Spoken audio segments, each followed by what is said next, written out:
Bueno, yo soy Noelia, tengo 2 hijos, elegí la maternidad, me siento muy agradecida de ser mamá. Me tocó, bueno, atravesar diferentes situaciones con ellos a través de la escolaridad que me hicieron estar donde estoy hoy, transitando una situación bastante diferente a lo que establece la norma, digamos. Lola tiene 12 y Beni tiene 8. Cuando los descolaricé, Lola estaba en un 6º grado y Beni en un 3º. Con lo cual fue todo un desafío para mí hacerlo. ¿Vos, Cari? Bueno, yo soy Karina, tengo una nena de 12, Orne. Yo tenía muchos problemas para quedar embarazada, pude quedar, así que para mí fue un milagro haber quedado embarazada. Y desde que concebí a Ornella, mi misión era darle todo lo que ella necesitaba para crecer. La educación sobre todo. Confié en un sistema y todo lo que estuvo pasando este último tiempo me hizo dar cuenta de que ella necesitaba otra cosa. El colegio, si bien era un buen colegio, no me daba todo lo que yo necesitaba para ella. Así que la saqué, siempre hablándolo con ella, con mi marido, y creo que fue la decisión más importante que tomé en mi vida, sacarla del colegio. En mi caso, si bien Ornella era un colegio muy destacado, bilingüe, con bachillerato internacional, con todo lo que me había imaginado para ella, las exigencias y no dejarlos, no permitir que el chico pueda desarrollar todo el potencial que tiene, porque había cosas que no debían hacer. Si bien ella es una buena alumna, sentía que faltaba este tema de dejarlos ser, esa imaginación, ese criterio sobre las cosas, esa decisión sobre algunos temas o sobre la vida misma. Y toda esta imposición, llamámosle protocolos o lo que sea, hizo que empezara a alejarme un poco de lo que era el sistema educativo. Si bien yo creía en este sistema, yo soy profesional, apuesto siempre al estudio, a cultivar todos estos conocimientos, pero desde ese lado sentí que faltaba esto, todo lo que uno le inculca a los chicos, a ser compañero, a ayudarse, a poder expresar sus opiniones. Todo eso lo vi truncado y bueno, nada, por eso el tema de la desescolarización, si bien fue un paso muy vertiginoso para mí y para mi marido y también para ella, fue un paso necesario. Para mí.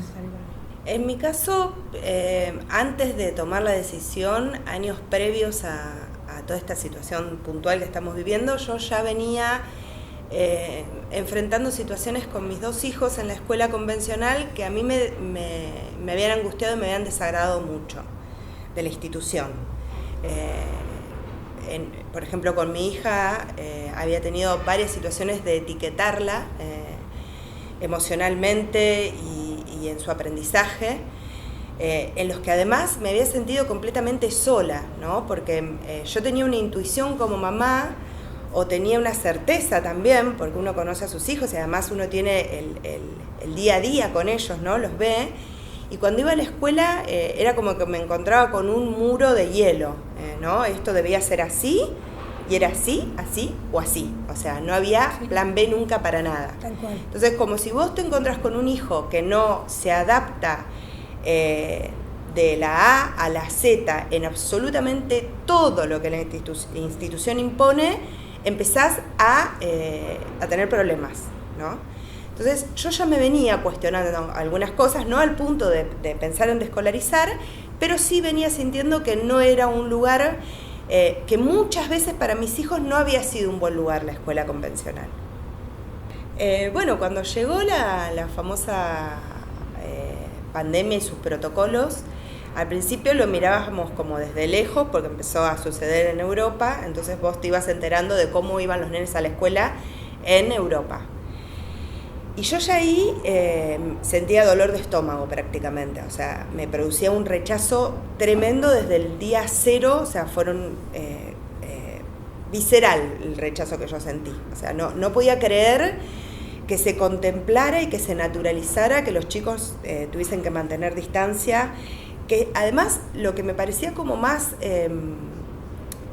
duro para la psiquis de un niño era que esa distancia la tenía que tener porque podía ser un posible factor de contagio de una enfermedad mortal en el otro niño, ¿no? O sea, como que había ahí una cosa en el discurso que me parecía como perverso, o sea, lo tengo que decir porque me parecía tremendo. Entonces yo lo miraba a la distancia hasta que nos enteramos que eso iba a empezar a suceder acá. Y ahí sentí un no rotundo, o sea, fue, no lo dudé, o sea, fue como que había un lugar específico que iba a brindarle todo lo que yo no quería para la educación de mis pibes, o sea, era como así.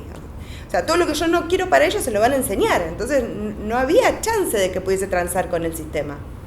Claro, es como dice ella, o sea, vos querés darle lo mejor, le enseñás a tus hijos a compartir, en mi caso Ornella, a que si alguno tiene un problema, vaya, necesita un abrazo, te abrazo, o ¿qué mensaje le das a tu hijo, no? ¿Qué mensaje de la vida diaria? Porque, digamos, la educación no es solamente aprender a sumar 2 más 2, claro. o cuál es la capital de Chile, no sé, ¿no es cierto? No es solo contenido. Es mucho más amplio.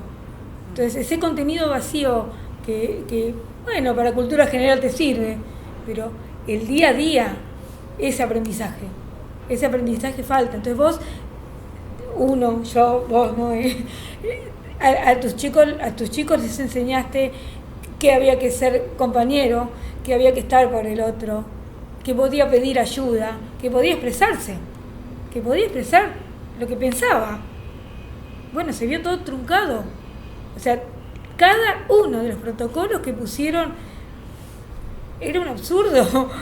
Era totalmente contradictorio a lo que vos le enseñaste a tus hijos. Eso a mí me explotó la cabeza. Ya desde el año pasado, que si bien hacían Zoom y no iban, el colegio de ella mantuvo bien las clases, pero en realidad fue todo un desastre el tema del Zoom. Ya con el tema de que la vacunación obligatoria y gratuita, digo, ¿cómo? No, o sea, no. A los chicos vos les enseñaste algo, los orientaste para algo y estos protocolos te destruyeron todo eso, lo destruyeron. Sí, a mí me pasó que cuando llegaron de la escuela los protocolos para que los podamos leer todas las familias, yo los leí 3 veces de corrido, o sea, literal, estaba completamente impactada por lo que estaba leyendo, o sea, no podía creer. Es más, tengo en mi memoria oraciones y párrafos enteros que me quedaron grabados, porque yo decía, no puede ser real, y lo tenía que volver a leer para ver si había entendido algo mal, porque no, me costaba creer que eso pudiese ser una bajada de línea del Ministerio de Educación, de Nación o de donde fuese.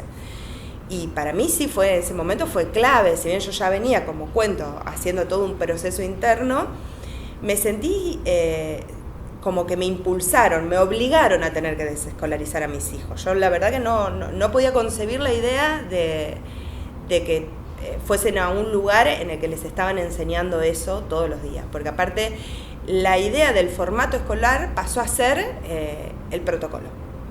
Exacto. O sea que si vos supuestamente los mandabas para que aprendan, el contenido dejó de existir, porque ¿qué contenido vos vas a dar al momento que el niño está o sea, con un barbijo, respirando mal, sin poder verle la cara a la maestra? O sea, todo se desvaneció, o sea, fue instantáneo para mí. Yo particularmente, el año pasado, cuando fue lo de la vacuna esta que querían aplicarle, había ya tenido, digamos, ese primer pensamiento de si era obligatorio, la sacaba o no iba a transar con eso. Entonces empecé a buscar si había alternativas, si era legal, di con un par de Zooms de homeschooling, Cuando vi la educación prohibida, a mí se me abrió un abanico de posibilidades, no quedarme encasillada.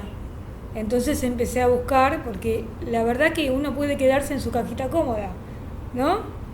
Entregando a los chicos y que le enseñen, pero empecé a buscar y por Facebook encontré grupos de educación viva, di con el teléfono de Noé, que ella estaba armando un espacio, estaba muy cerca de casa y bueno, así nos reunimos y éramos varios padres, ¿no? Unos 12, Sí, 15. fuimos varias familias. Sí. 12, 13 12, familias. 13 familias.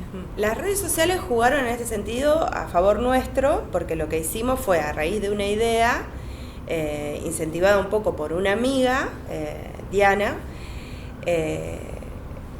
publicar en grupos en donde se estaba buscando alternativas en educación, ¿no? O sea, ¿cómo hago para educar a mis hijos fuera del sistema?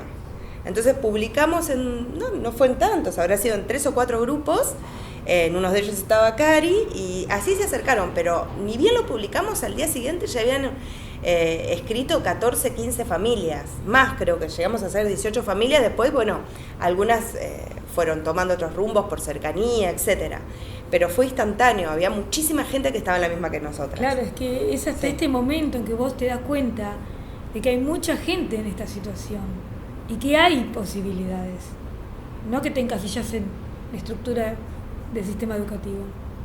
En sí la idea fue construir un lugar, un espacio en el que los chicos pudiesen desarrollar todos los contenidos curriculares, por decirlo de alguna manera, que pudiesen estar preparados por si tenían que ir a rendir el examen de fin de año, que ese es otro capítulo, bueno, como en el caso de Orne, que rindió el examen, que le fue re bien. Todos los que quisiesen, todos los chicos que estaban desescolarizados pudiesen tener acceso a dar ese examen y pasar, entre comillas, de grado, pero que a la vez tuviese un marco de aprendizaje alternativo en cuanto a lo que es los contenidos que la escuela no reciben. Tuvieron cerámica, teatro, música, huerta orgánica, o sea, montones de talleres que también fuimos con ellos. Les íbamos preguntando, bueno, ¿qué les gustaría aprender? O ¿qué los inquieta? ¿O de qué quieren hablar? Entonces buscábamos a alguien que los pudiese acompañar en eso, ¿no? Y fueron desarrollando un montón de talleres durante el año. Taller de emociones, de aparatos digestivos, de aparato nervioso central, o sea, que lo dio Cari con otra de las mamás. Y también que fuera colaborativo en el sentido comunitario, ¿no? Es decir, que no fuera un limitante el tema del ingreso económico, porque sabíamos que estábamos en un momento muy complejo a nivel económico. Por eso yo puse mi casa, porque tenía ese espacio y eso nos llevaba a poder ser, a tener costos más bajos y poder afrontar esa situación que de por sí era adversa, ¿no? Porque estábamos construyendo algo cuando en realidad... Sí. Lo otro todavía no se cayó, o sea, estábamos haciendo algo muy alternativo. Que en este caso particular se hizo en mi casa porque yo tengo un espacio que es como aparte del lugar donde vivo, que daba perfecto, cuadraba súper bien para que los chicos pudiesen estar ahí, tuviesen de alguna manera cierta, ¿cómo se dice? Independencia, claro. Pero sí libres. Se puede hacer. Y libres. Y libres, sí.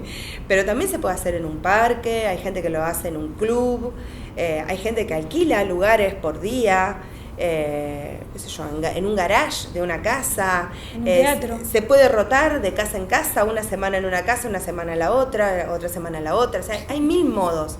Lo importante es llegar a un acuerdo con los demás padres y madres. Creo que eso es primordial.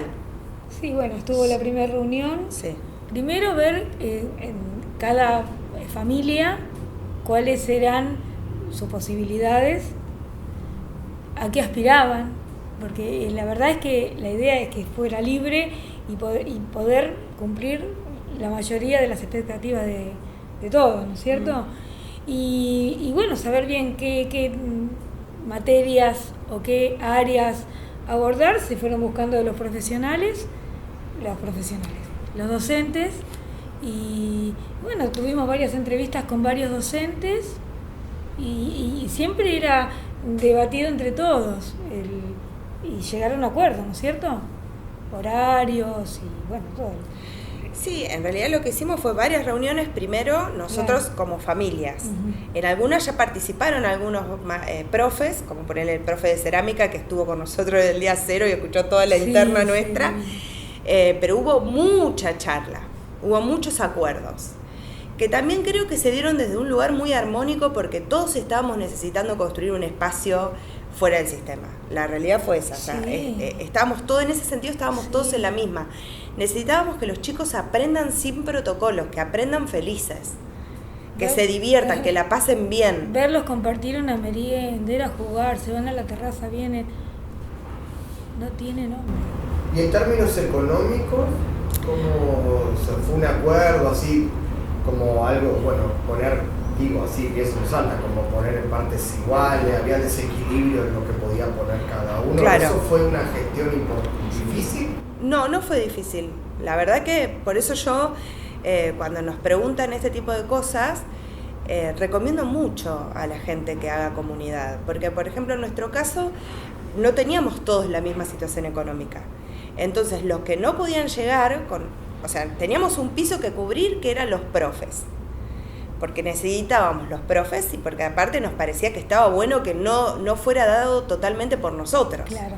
O sea, que ellos tuviesen referentes como maestros, ¿no? Sí. Entonces pusimos ese piso, que era tener 3 profes, y los demás talleres gestionarlos nosotros como los padres, con lo que nosotros cada uno sabía hacer o estaba dispuesto a enseñar.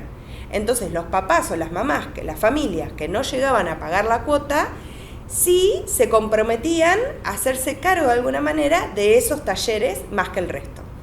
O sea, fue como bastante sencillo de la estructura. Fue muy compartido, sí. Porque esto fue en construcción, se iba dando día a día. Sí. Hubo aciertos y desaciertos, claro, como en todo, sí. Pero la verdad que se logró un montón. Se logró un montón, sí.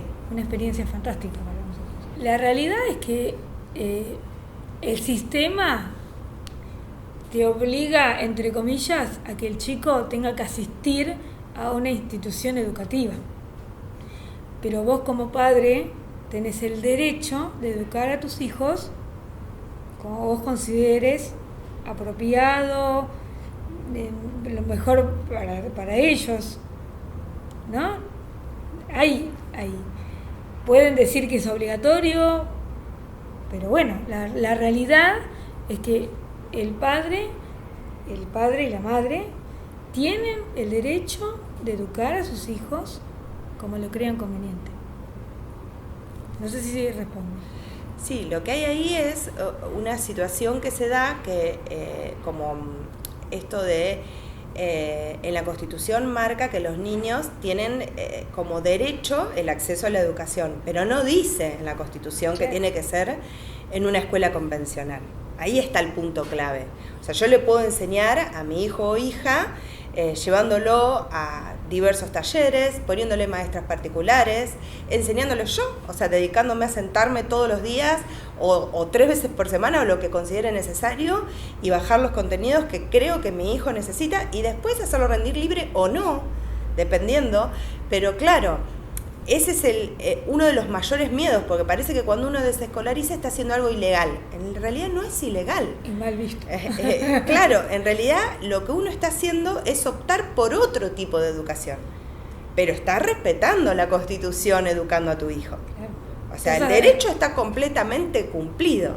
Estás asumiendo vos la responsabilidad Claro. de educar a tus hijos. Te salís de ese lugar cómodo, por decirlo. No digo que todos los padres que manden a los niños a la escuela lo hagan por comodidad. Pero sí digo que el sistema te provee de una cierta comodidad que cuando vos desescolarizaste no tenés. Ahí está el punto. Por ahí un poco, cuando vos lo desescolarizás, primero está toda la mirada del que no desescolariza, ahí, y eso está en vos cómo lo charlas con tu hijo, ¿no es cierto? Y en vos poder buscar grupos o que siga con los mismos grupos. Por ahí el colegio te da eso todo ahí más servido, que los chicos ya tienen de por sí todos los días sus amiguitos, pero bueno, con todos estos protocolos no podían tocarse, no podían compartir, no podían nada. Entonces, bueno, no sé hasta qué punto el tema de la sociabilización, porque fue eso mucho, me dijeron a mí. Y ahora qué va a hacer ella sin el grupo. ¿Pero qué le voy a dar ahí? ¿Qué va a tener ahí? ¿Una pared? ¿Un nylon entre un chico y otro? No sé. A eso voy. Claro, ¿no? Esto es algo que compartimos nosotras durante el año porque las dos desescolarizamos y nos pasó mucho que cuando nos fuimos del sistema educativo, a nuestros hijos los dejaron de invitar a los cumpleaños, dejaron de estar en el sistema y es como que automáticamente, yo sinceramente no creo que ninguna mamá o papá lo haya hecho a propósito. De hecho, a mi hijo menor ha sostenido más vínculos de la escuela. Pero con las nenas nos pasó que de repente nos encontramos con que no los invitaban a los cumpleaños o a las pijamadas.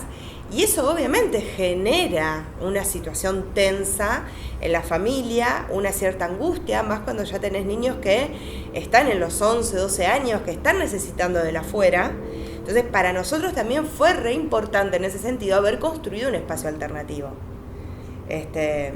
Porque ahí ellos iban y se encontraban, Claro. y se encontraban desde un lugar completamente distinto, pero Relajados. hicieron amistad. Sí. Enseñanza Viva, que fue nuestro espacio durante todo este año, fue muy libre en ese sentido, porque fue un grupo conformado por niños de todas las edades. Y para nosotros fue súper enriquecedor. De hecho, rompimos con varios paradigmas educativos de esto de enseñar, de tener un mismo grupo para enseñarles, pero de 6 a 12 años. Y nosotros nunca jamás impusimos que nada, o sea, no les dijimos, ustedes se tienen que llevar bien, fíjate, no, nada. Y nos pasaba como re loco que de repente nos encontrábamos con que, ponele Orne, la nena de ella, de 12, le estaba enseñando a jugar al ahorcado a los de 6 que recién estaban empezando con la lectoescritura, ¿no?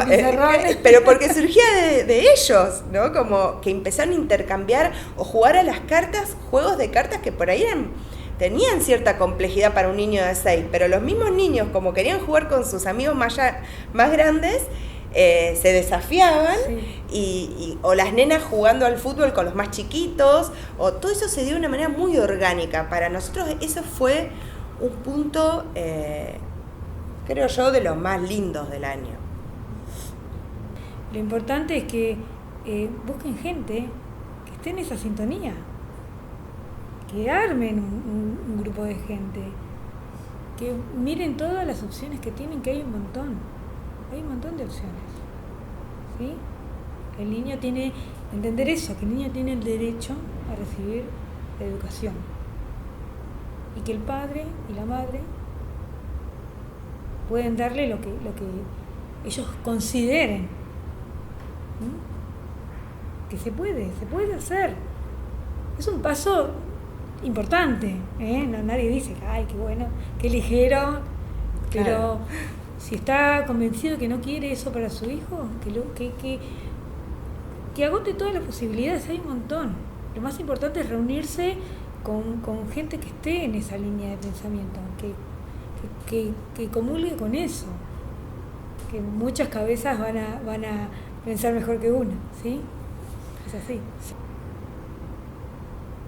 ¿Qué son los niños? Esperanza para mí. Sí, seres de luz. Esa semilla, ¿viste? Que hay que regarla.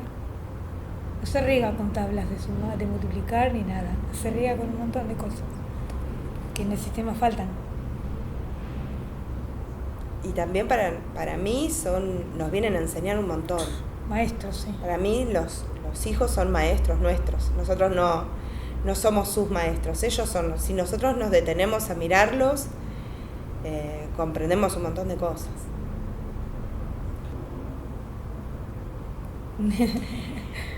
Sí, a ver, a mí lo que más me gustaría para mis dos hijos es que no se sometan. Que no los limiten. Que sean autónomos. Que no los limiten. O sea, hasta acá, vos esto, ahí, techo, no.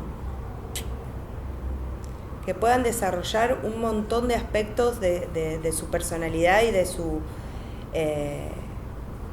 espiritualidad también, que no la van a encontrar. Ese desarrollo no se encuentra en la escuela convencional, por lo menos no en la que fueron los míos, y por lo que tengo entendido en la mayoría, ¿no? Pero porque no está dentro de los contenidos convencionales. Bucear dentro de nuestras emociones, no está. Entonces, para mí son dos cosas. Por un lado, que no se sometan, que no venga nadie a decirles hoy, mañana, el año que viene, dentro de 3 o 4 años, que para salir a la calle tienen que hacer absurdos y que lo tomen como una ligereza tremenda, como bueno, listo, lo hago para poder... O sea, que no se sometan al sistema, que puedan ser respetuosos con su organismo, con su vida, con sus decisiones, con saberse personas con el poder de decisión. Y por el otro lado, que desarrollen un montón de cosas que en la escuela convencional no van a desarrollar. Sí, que no dejen de cuestionarse, que no pierdan esa curiosidad por conocer, por aprender. Hay que dar el paso, o sea, si vos estás pensando que no está bien lo que está pasando, escuchate vos adentro, escuchá a tu niño, a tu niña y charlen, ¿qué quiere? ¿Qué espera de la vida? ¿Qué espera de vos? Acompañarlos, hay que acompañarlos, hay que escucharlos más a los chicos. Eso. Bueno, muchas gracias. Espero que sirva para sacarle dudas a un montón de familias que están encontrándose con esta situación de no saber qué hacer. Que quede bien claro que es posible, que es súper posible, que de hecho hay gente que lo viene haciendo desde muchos años antes que nosotras, porque cuando nosotras llegamos a desescolarizar ya había alrededor de 18.000 familias que habían desescolarizado, un montón. Pero lo que pasa es que no se sabe, no es algo que trasciende. Y por el otro lado, me parece que lo más importante de todo es entender que nosotros, los papás y las mamás, somos un ejemplo para ellos en el día a día, en las decisiones que tomamos. Entonces, para mí es re importante haber tomado esta decisión porque les estoy marcando a ellos que cuando se sientan invadidos, que cuando se sientan que alguien está tomando decisiones por sobre sus propios derechos, sepan poner un límite. Bueno, ahora gracias, se lo damos nosotros. Excelente.